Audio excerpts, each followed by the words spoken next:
day brings about the possibility of new opportunities.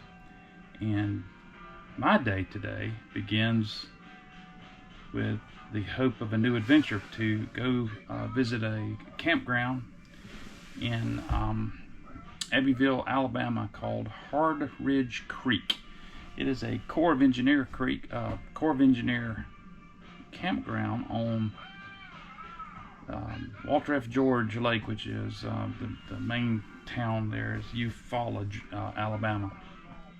But a few days ago, my son asked me, what was going on with the channel. And as you guys know, I haven't posted anything in about 2 months.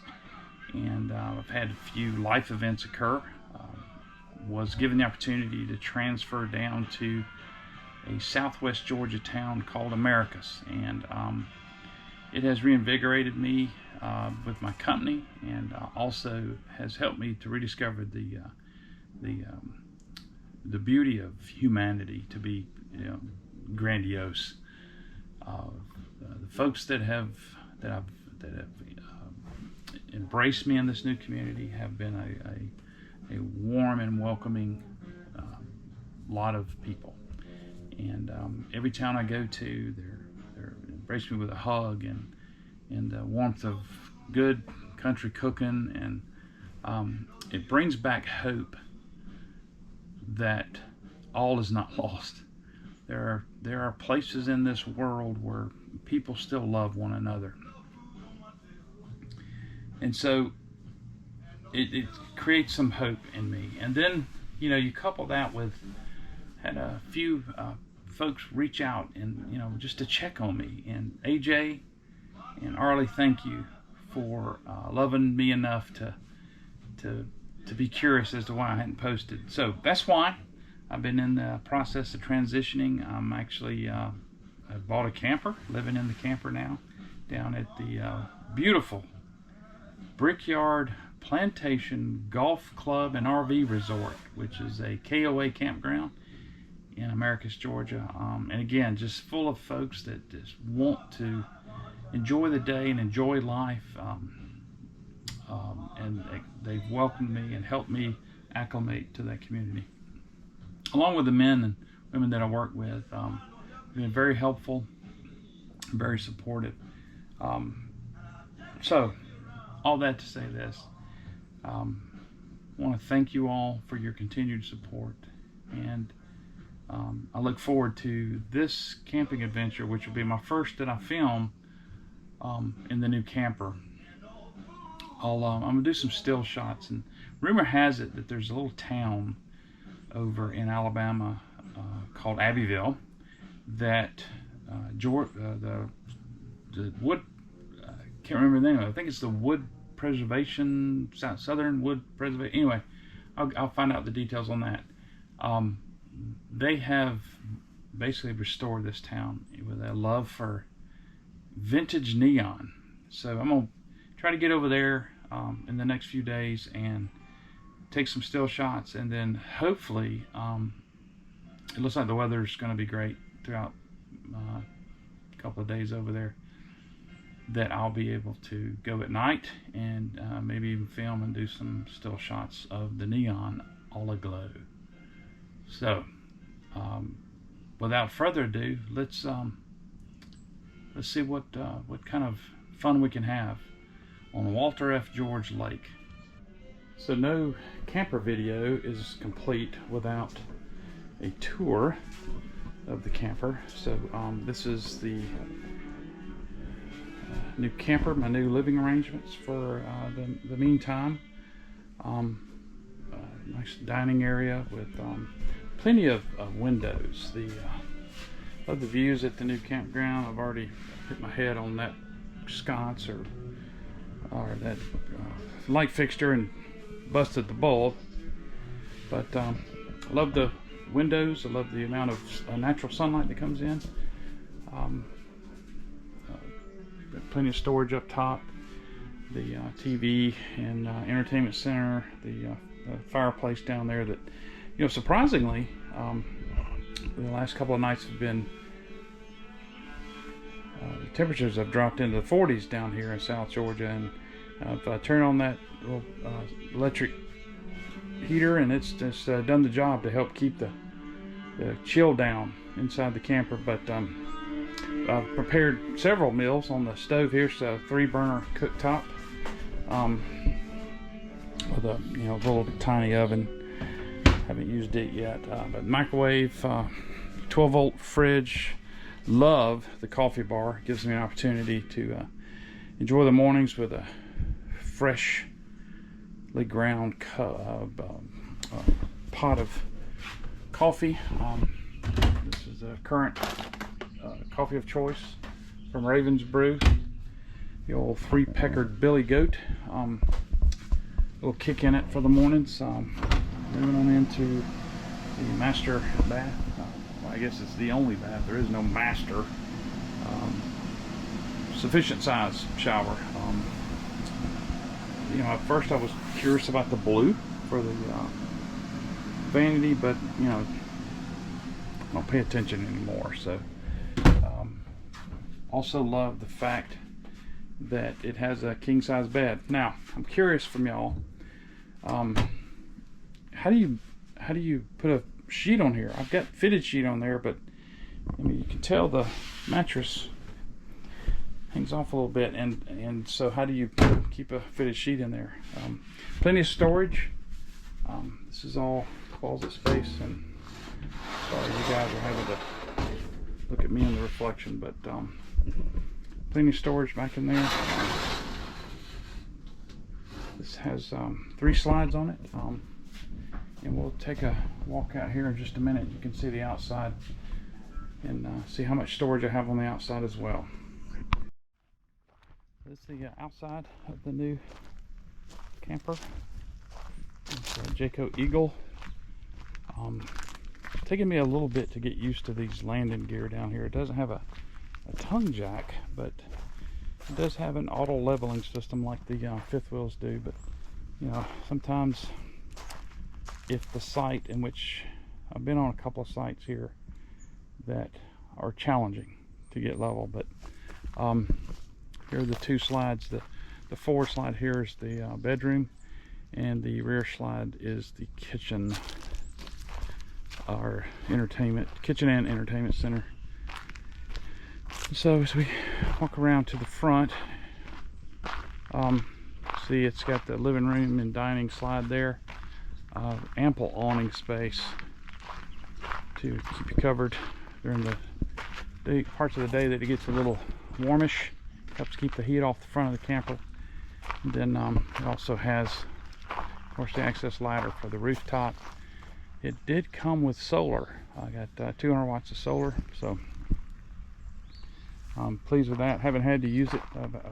Have had shore power over where I've been. So that's the new rig. This is my new setup down here at Watercraft George at Hardridge Creek Corps of Engineer Campground. So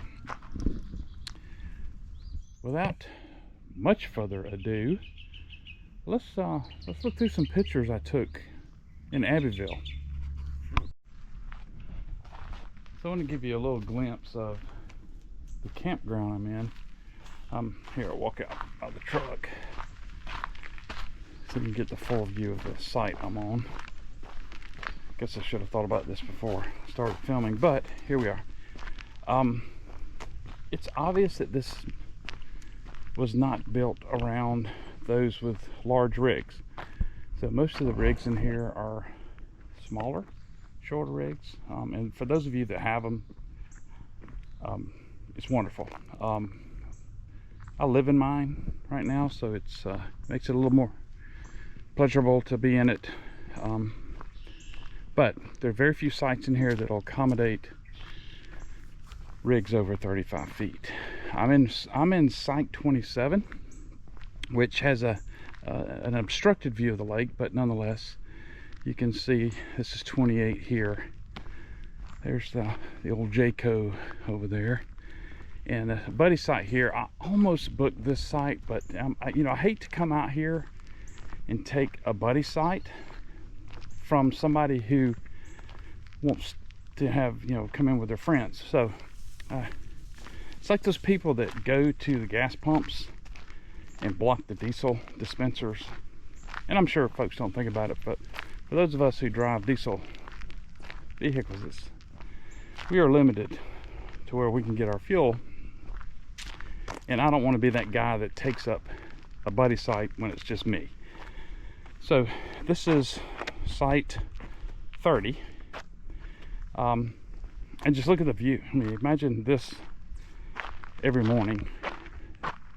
That is to the east, so that would be your sunrise every morning. The orange glow of the lake. It was beautiful this morning when I woke up, and I could imagine that shining off of this lake. You know, this time of the year the air gets a little thinner, and so the light comes through, at least, you know, that's the theory I'm going to throw out there.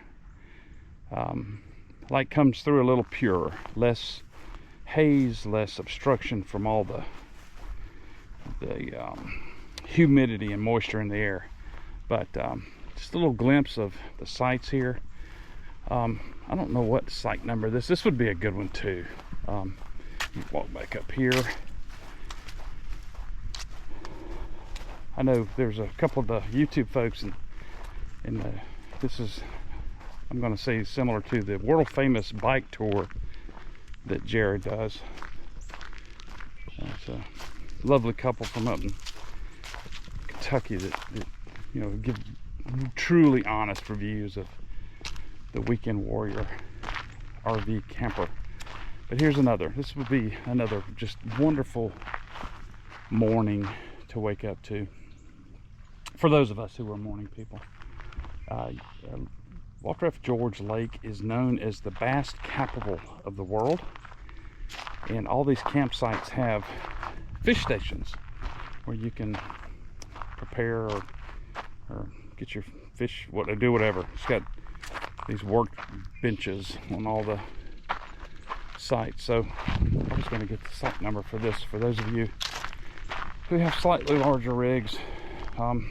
This one would probably accommodate, I don't know, I mean, as I start to walk out, site 31. Now, definitely site 30 would accommodate a larger rig, but again, you're taking up a buddy site, and I hesitate to do that. And then 32, cut through, is obviously plenty long enough for a larger rig. And when I got here, somebody was in this site, so else I would have chosen this one. But anyway, I'm happy with where I'm at. As you can tell, I am just about, in fact, I am the only camper in my cul-de-sac or my loop. You can see through the woods over there. That's a row of back in and pull through sites. But nice little area here. But again, it's for the smaller units. And if you have a smaller unit, I would encourage you to come on out. It's a nice place. The weather's been wonderful this mid-October. But again, you can see how tight it is to get in. I was fortunate enough to get a backup camera installed on my unit, or as those other influencer type people call it, on my coach. I can't bring myself to say it, but on my camper I put a backup camera, and it actually is surprisingly helpful. Yeah, I didn't have to get out and go check behind me 8,000 times as I'm trying to get in here. But worked out great. The only issue I had is I had to, once I got back in, I had to move over a little bit because, I mean, you can see I'm hanging over the site because it's so narrow. But again, love it down here. I encourage you to come visit the Hardridge Creek Corps of Engineer Campground in Abbeville, Alabama.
So a few more campsites to look at. It's number 47.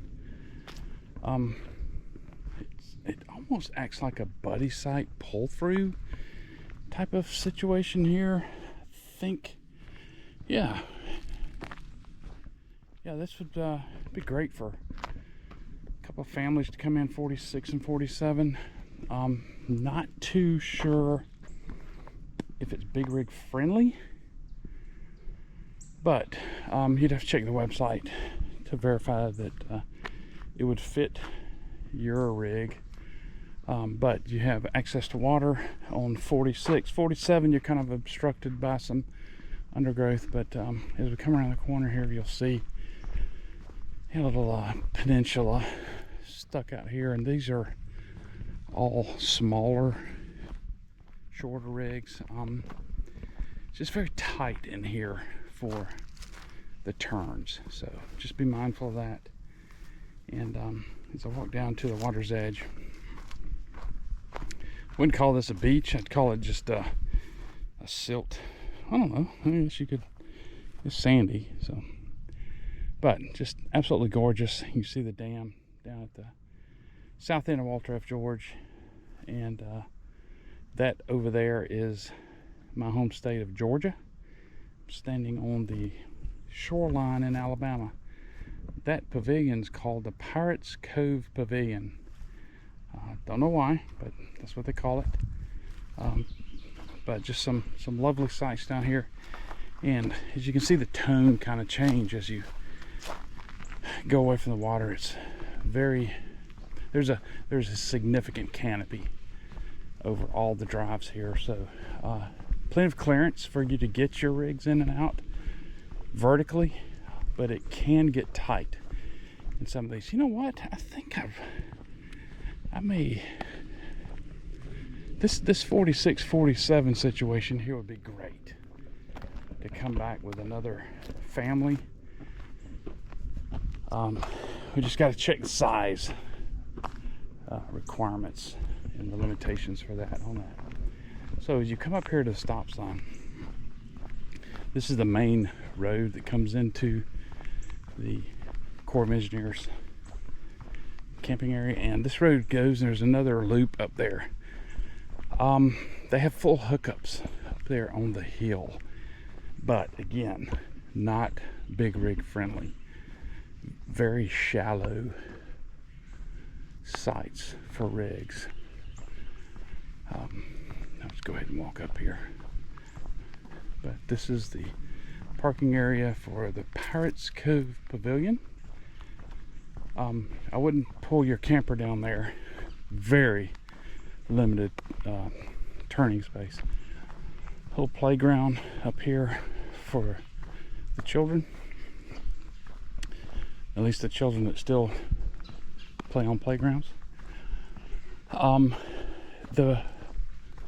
You know what? Have I seen a bathhouse? Surely. Another dumping stations as you exit park, but interesting. So these are just more of the sites up here. These are not the full hookup sites. You can see the red clay beach down there. But on up the hill gives you a better view of some of the other lake view sites. So just had a conversation with a couple on their e-bikes. I guess that's the new thing. I haven't broken down yet.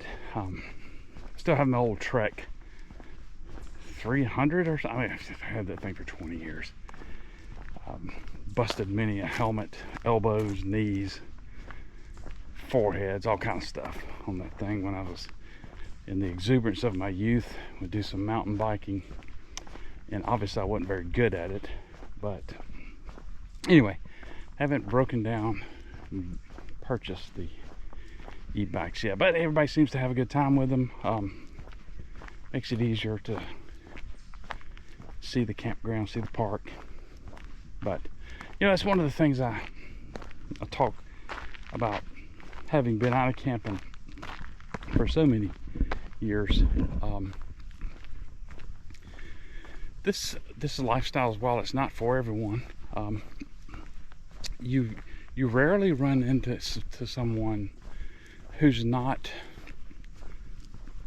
trying to experience life and have a good time doing so. Meaning, people are generally nice and social, and everybody shares the same purpose when they're here. They just want to relax and have a good time and enjoy the beauty that God has created, right? So if this is something you think about, and you've heard this from everybody, don't wait for that perfect rig. Don't wait for that perfect time, because guess what, it's not going to come. You're not going to find that ultimate rig. Find the one that helps you get out there and experience all life has to offer. And while you got a somewhat significant investment in the rig itself, I'm staying here for $26 a night. Where else can you go? Sleep in your own bed and pay $26 a night. It's a wonderful, wonderful thing. So we are back at the campground after a short. Again, I wanted to point out this is a smaller camping area. I don't remember exactly how many sites, but it's not grandiose by any stretch. But anyway, stay tuned. More to come.